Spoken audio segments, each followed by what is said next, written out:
നമസ്കാരം, ഞാൻ നിങ്ങളുടെ സ്വന്തം ശരവൺ മഹേശ്വർ. സ്പാർക്ക് മീഡിയ അവതരിപ്പിക്കുന്ന കാലമേ പാർവതിയോട് പറയൂ എന്ന 101 കവിതകളടങ്ങിയ സമാഹാരത്തിലെ ഒരു കവിതയെക്കുറിച്ചിട്ടാണ് ഞാനിപ്പോൾ നിങ്ങളോട് പറയാൻ ഉദ്ദേശിക്കുന്നത്. കവിതയുടെ പേര് ദുഷ്ടത എന്നാണ്. ഈ കവിതയുടെ ജനനം ആലോചിക്കുമ്പോൾ തന്നെ സഹതാപവും ചിരിയും സങ്കടവും അങ്ങനെ നവരസങ്ങളാണ് മനസ്സിൽ ഓടിയെത്തുക. കാരണം ജീവിതത്തെപ്പറ്റി ഒരുപാട് ഞാൻ പറഞ്ഞു. ഇവിടെ പറയാൻ ഉദ്ദേശിക്കുന്നത് ബന്ധങ്ങൾ, അമ്മയും മകനും, അമ്മയും മകളും, മകളുടെ ഭർത്താവും, അങ്ങനെ കൊച്ചു കുടുംബവും വലിയ കുടുംബവും ഒക്കെ ആയിട്ടുള്ള ഓരോ കുടുംബങ്ങൾക്കുള്ളിലും സ്വാർത്ഥതയും സ്വന്തം ഇഷ്ടങ്ങളും അഴിഞ്ഞാടുകയാണ്. എവിടെയും സ്നേഹത്തിൻ്റെ കണിക പോലും കാണാനില്ല. എല്ലായിടത്തും എനിക്കെന്ത് നേടാൻ കഴിയും, എനിക്ക് നിങ്ങളിൽ നിന്നും എന്ത് ഗുണം ലഭിക്കും എന്നുള്ള ചിന്തയാണ് ഭൂരിഭാഗവും. ഞാൻ നല്ലവനാണെന്ന് സ്ഥാപിക്കപ്പെടാനോ അല്ലെങ്കിൽ ഞാൻ നല്ലതാണ് എന്ന് ബോധ്യപ്പെടുത്താനോ വേണ്ടിയല്ല. നമ്മൾക്ക് എല്ലാം നേടിക്കഴിഞ്ഞ ശേഷം മറ്റുള്ളവരെ സഹായിക്കാം എന്ന് കരുതിയാൽ അതൊരിക്കലും നടക്കില്ല. അടുത്ത സമയത്ത് വളരെ ദൂരെ നിന്നും, ഏകദേശം 10-15 കിലോമീറ്റർ ദൂരെ നിന്നും വരുന്നൊരു സ്ത്രീ വളരെ വിഷമത്തോടുകൂടി പറഞ്ഞു, ഞങ്ങളുടെ വീട്ടിൽ ഫാനില്ല, വളരെയധികം പ്രയാസത്തിലാണ്, ഫാൻ വാങ്ങാനുള്ള സാമ്പത്തിക ഭദ്രതയുമില്ല, വെള്ളായണി കാർഷിക കോളേജിൽ നിന്നും കിട്ടുന്ന വെളുപ്പിന് 4 മണിക്ക് അവിടെ ചെന്ന് അവിടുന്ന് വില കൊടുത്ത് വാങ്ങുന്ന ചീരയുമായിട്ട് 10-16 കിലോമീറ്റർ നടന്ന് വരുന്ന ഒരു സ്ത്രീ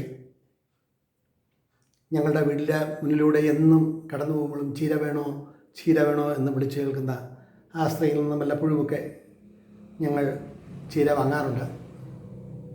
ഈ അടുത്ത കാലത്ത് അവരൊരു ദിവസം വന്നിട്ട് പറഞ്ഞു, വളരെ ദുർഗണമാണ് ചേച്ചി ജീവിതം. എൻ്റെ ഭാര്യയോട് പറഞ്ഞു, ഒരു ഫാൻ വാങ്ങിക്കാൻ നിവൃത്തിയില്ല, അതിനുള്ള ആദായമില്ല, ആകെ ഒരു മകളുണ്ട്, ആ മകൾക്ക് 5 പവൻ സ്വർണവും കൊടുത്ത് കല്യാണം കഴിച്ച് അയച്ചതാണ്, 1-2 കുഞ്ഞുങ്ങളുമുണ്ട്, അവളുടെ ഭർത്താവ് ഈയിടയ്ക്ക് അവളെ വീട്ടിൽ കൊണ്ടുവിട്ടു, കൂടുതൽ സ്വർണം വേണം, കൂടുതൽ പണം വേണം എന്ന് പറഞ്ഞപ്പോൾ അവർ പറഞ്ഞത്രേ, നിനക്ക് വേണ്ടെങ്കിൽ അവളെ ഇവിടെ ഇട്ടേച്ച് പൊയ്ക്കോ, ഞാൻ ജീവിക്കുന്നിടത്തോളം കാലം അവളെ നോക്കും.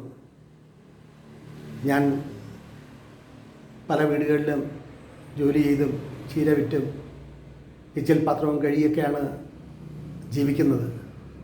ഞാൻ ഇത്രയും ഉണ്ടാക്കി തന്നത് എൻ്റെ ജീവിതവും കൂടെ കളഞ്ഞിട്ടാണ് എന്ന് പറഞ്ഞ് മരുമോനെ വഴക്കുറഞ്ഞു. മരുമോൻ മകളെ കൊണ്ടാക്കിയിട്ട് പോവുകയാണ്.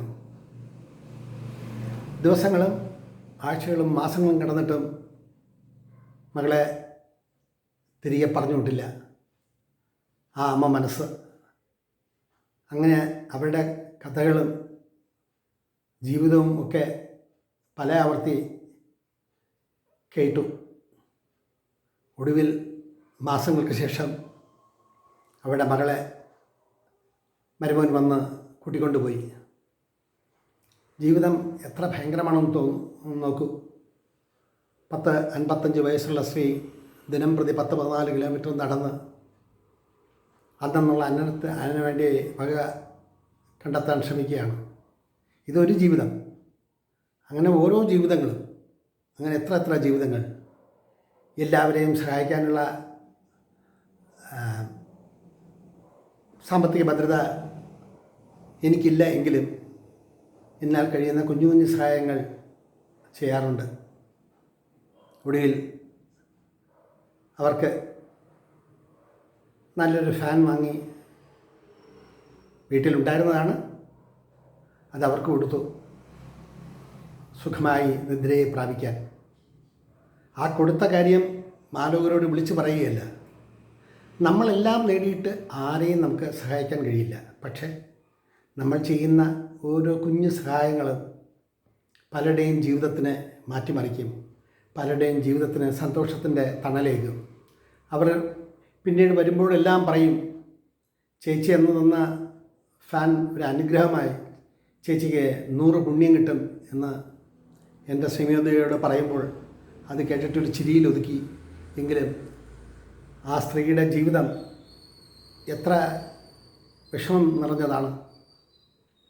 ആരെയും നമ്മൾ സഹായിച്ചിരുന്നാലും തിരികെ നമ്മളൊന്നും പ്രതീക്ഷിക്കില്ല. എങ്കിലും അവരിൽ നിന്നൊരു നല്ല വാക്ക് കേൾക്കുമ്പോൾ നമ്മുടെ മനസ്സിന് കൂടുതൽ സന്തോഷം തോന്നും എന്നാണ് എൻ്റെ കാഴ്ചപ്പാട്. ദുഷ്ടതകളുടെ കേളി നിലമായി മാറിക്കഴിഞ്ഞു ഈ ഭൂതലം. എവിടെ തിരിഞ്ഞാലും പ്രയാസങ്ങളും ദുഃഖങ്ങളും മാത്രമേ കാണുന്നുള്ളൂ. എന്തുകൊണ്ടാണെന്നറിയില്ല. അങ്ങനെ ഒരു നിമിഷത്തിൽ ഞാൻ എഴുതിയ കവിതയാണ് ദുഷ്ടത. ആ കവിതയിലെ ഏതാനും വരികൾ നിങ്ങളെ വായിച്ച് കേൾപ്പിക്കാം.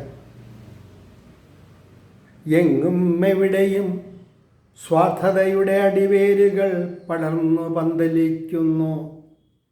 എങ്ങും എവിടെയും സ്വാർത്ഥതയുടെ അടിവേരുകൾ പടർന്നു പന്തലിക്കുന്നു.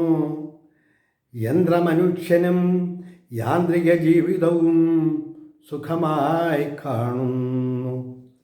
പുഴയുടെ തേങ്ങലും കടലിൻ്റെ കിരമ്പലും കേൾക്കാവതല്ല ഈ ജന്മങ്ങൾ.